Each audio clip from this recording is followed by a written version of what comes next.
L'enfant et la sorcière de Bois Noir. Il était une fois dans un petit village niché entre collines et forêts, des gens qui vivaient en paix. Les journées s'écoulaient doucement, rythmées par le travail, les rires des enfants et les veillées autour du feu. Mais un soir d'automne, alors que la brume recouvrait la vallée, une silhouette sombre apparut à l'entrée du village. C'était la sorcière de Bois Noir. Ses yeux brillaient d'une lueur inquiétante et sa voix résonna comme un tonnerre. « Villageois, si vous ne m'offrez pas un sacrifice, je jetterai sur vous un sort éternel. » La peur se répandit aussitôt. Les habitants claquèrent leurs volets, verrouillèrent leurs portes et se cachèrent dans leurs maisons.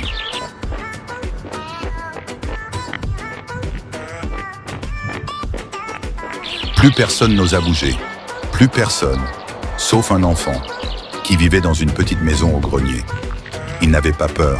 Au contraire, il serrait dans sa main quelques graines dorées, un héritage mystérieux que sa grand-mère lui avait confié en lui disant « Ces graines révèlent toujours la vérité. » Alors, courageusement, dit-il calmement, « Mais j'ai quelque chose de mieux, ces graines.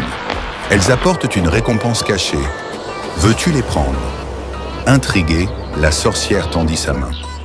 Les graines y tombèrent, et soudain, elles se mirent à luire d'une lumière éclatante. Car ces graines n'étaient pas ordinaires. Elles avaient là le pouvoir de dévoiler les mensonges. Alors, sous les yeux ébahis du village, l'illusion se brisa. La cape noire de la sorcière se dissipa comme de la fumée. Ses yeux cessèrent de briller. Elle n'était pas une sorcière puissante, mais une simple femme, égarée et blessée par la vie, qui avait choisi la peur pour se faire respecter. Honteuse, elle baissa la tête.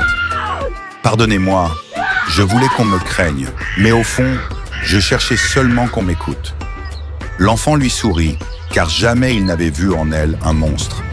Alors les villageois sortirent de leur cachette, rassurés et émerveillés par le courage du petit.